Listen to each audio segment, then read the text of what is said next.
Hello everyone, ये current affairs का part 1 है 26 7 अप्रैल का। हम इसमें बात करेंगे जापान ने कहा है कि जो डिस्प्यूटेड आइलैंड है उनके बारे में बताया है और कहा है कि वो इलीगली ऑक्युपाइड है रशिया ने। ये कितने आइलैंड हैं? 4 आइलैंड्स, जिनको बोला है कि ये इलीगली ऑक्युपाइड किए गए हैं। किसने? रशिया ने। फर्स्ट टाइम बोला पिछले 20 सालों में, first time in nearly 2 decades. और किस में बोला गया? एक डिप्लोमेटिक ब्लू बुक के लेटेस्ट वर्जन में। बुक है ये उसके। क्यों बोला गया? क्योंकि जो टाइज है वो सोर कर गए between countries over the Ukraine war. Ukraine में जो वार हो रही है, यूक्रेन के ऊपर जो वार की है उस पे ऊपर, ठीक है, clear. Two nations engaged in post world war second treaty.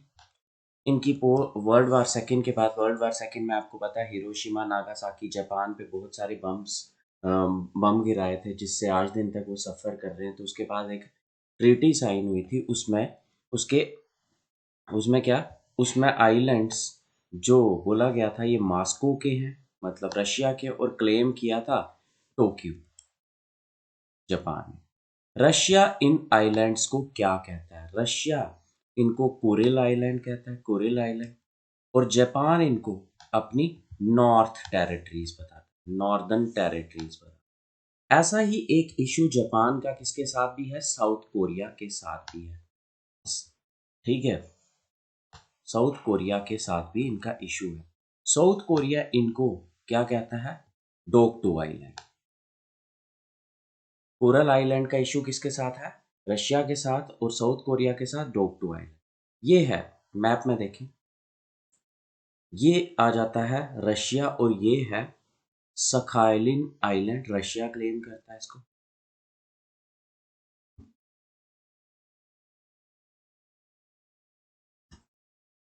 देखो ये नीचे वाला पोर्शन, ये जो दिखाया है, ये होक्टू आइलैंड, यहाँ पे जापान खत्म हो जाता है। तो जापान के ऊपर वाली साइड, नॉर्दर्न साइड, ये है कुरिल आइलैंड।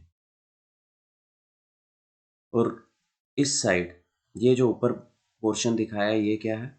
ये रशिया का है। कामचका पेनिनसुला, साखलिन आइलैंड, और ये कुरिल आइलैंड, ये होक्डू इसका आ गया।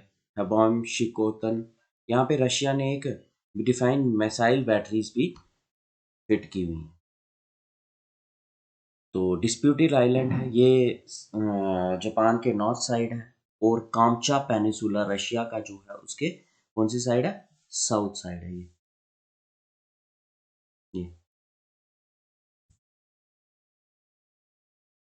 ओके। नेक्स्ट, कुरिल आइलैंड्स कहाँ से स्ट्रेच है? जापानीज आइलैंड ऑफ होक्किडू से ऊपर है, और साउदर्न टिप जो कामचका पेनिनसुला है उससे नीचे।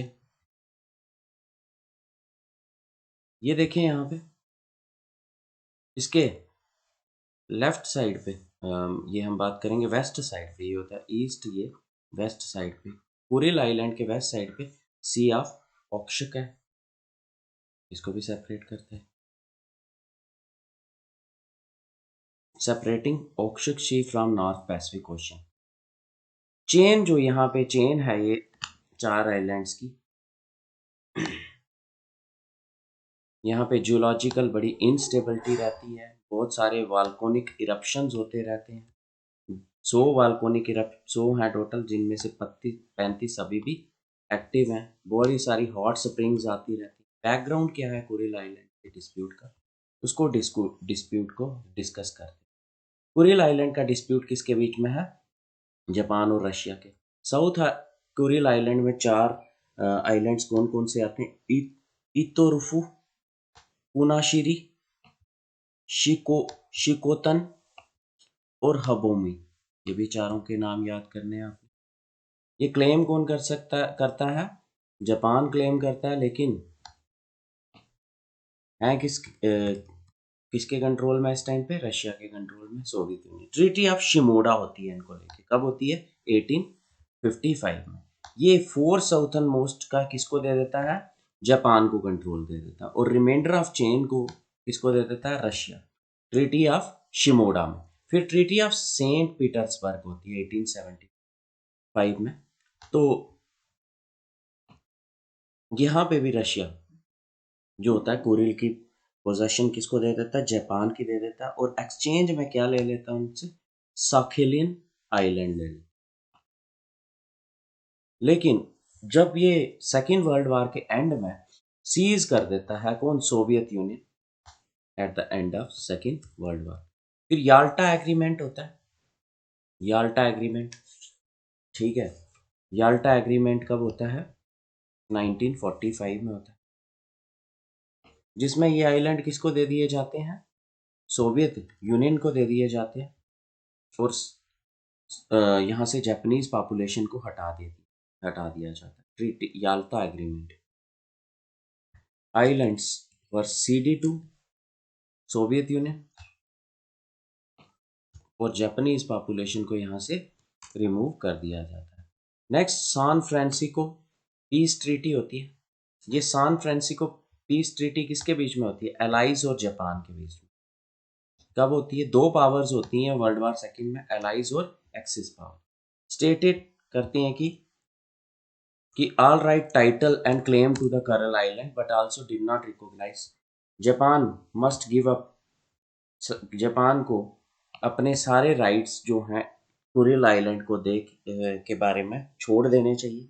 लेकिन ये राइट्स जो होते हैं, ये इसमें ये भी नहीं बोला जाता कि ये किसका है? सोवियत यूनियन का। ऐसा भी नहीं कुछ बोला जाता।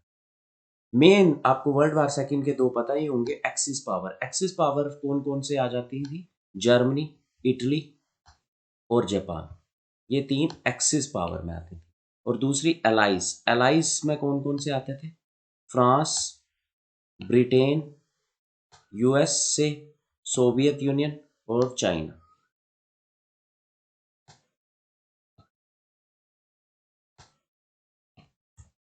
जापान सोवियत जॉइंट डिक्लेरेशन होती है। फिर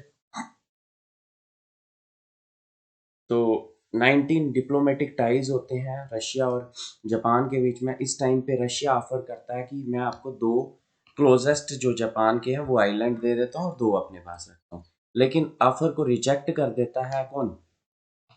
जापान। क्यों ऑफर को रिजेक्ट कर देता है? इस बेस पे कि जो ये दो आइलैंड है इसमें सिर्फ 7% ऑफ लैंड ही आती है, सिर्फ 7% लैंड आती है पूरे चार आइलैंड से। तो करंट सिनेरियो क्या है? करंट सिनेरियो यही है इनका कि इनके बीच में क्या चल रहा है? डिस्प्यूट चल रहा है,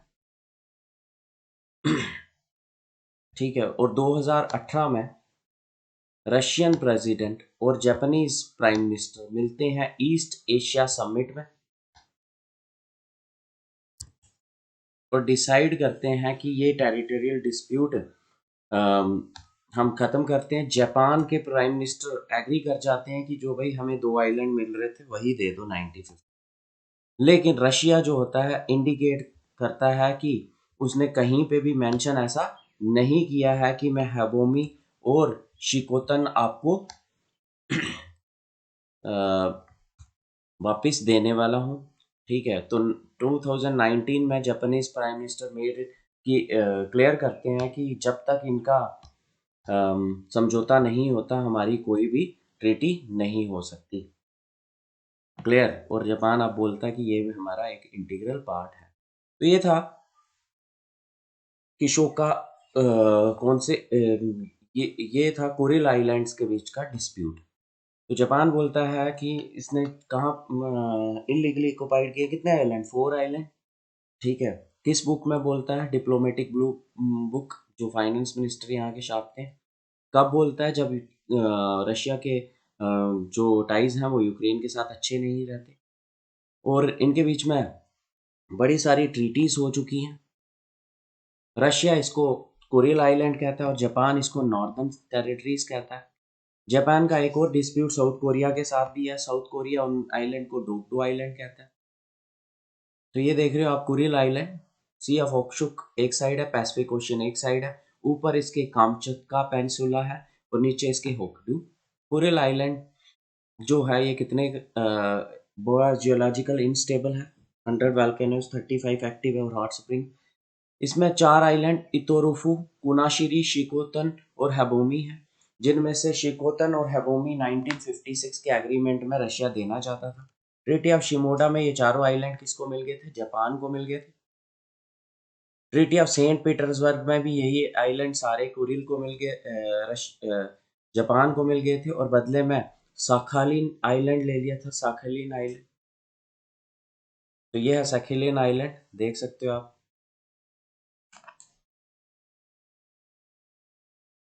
ये साखालिन आइलैंड, कुरिल आइलैंड 1875 की पीटरबर्ग ट्रीटी में। लेकिन जो सेकेंड वर्ल्ड वार हुई उसके बाद उससे इसका कंट्रोल छीन लिया गया। फिर उसके बाद एक ट्रीटी होती है, कब ट्रीटी होती है? Yalta agreement. उसमें आइलैंड्स किसको दे दिए जाते हैं? सोवियत यूनियन को। और जापानीज पॉपुलेशन को यहाँ से निकाल दिया जाता है और रिप्लेस कर दिया जाता है किसकी पॉपुलेशन से? सोवियत की पॉपुलेशन से। Next, San Francisco treaty peace treaty होती है, किसके बीच में होती है ये होती है एलिज और जापान। इसमें जापान को बोला जाता है कि आपको सारे राइट्स जो इस आइलैंड को लेके हैं वो छोड़ने होंगे, लेकिन does not recognise Soviet Union की, ये सोवियत यूनियन के सॉवरेनिटी है, ये भी नहीं रिकॉग्नाइज करता है। वर्ल्ड वार सेकेंड में 2 बार axis power Germany, Italy, Japan आ जाती है, और allies France, Britain, USA, Soviet, Japan, Soviet Union joint declaration होती है, जिसमें रशिया बोलता है कि 2 आइलैंड दे देंगे, लेकिन उसके बारे में उसके लिए वो नहीं मानता है, जापान नहीं मानता है। करंट सिनेरियो यही है कि 218 में रशियन और प्रेसिडेंट और Japanese prime minister east Asia summit में मिलते हैं, और वहाँ पे जापान के प्राइम मिनिस्टर बोलते हैं कि निगोशिएट करो बेस्ड ऑन 19, लेकिन रशिया इंडिकेट करता है कि ऐसा कुछ भी मेंशन नहीं हुआ था और ऐसा कुछ होने वाला नहीं है। तो अब 2019 में जापानीज प्राइम मिनिस्टर क्लियर करते हैं कि not in favour of withdrawing control over, not in favour of withdrawing control over the islands. Clear? Thanks a lot for listening. Share करो, सब्सक्राइब करो और ज़्यादा से ज़्यादा ऑडियंस तक पहुंचाओ। Thanks a lot.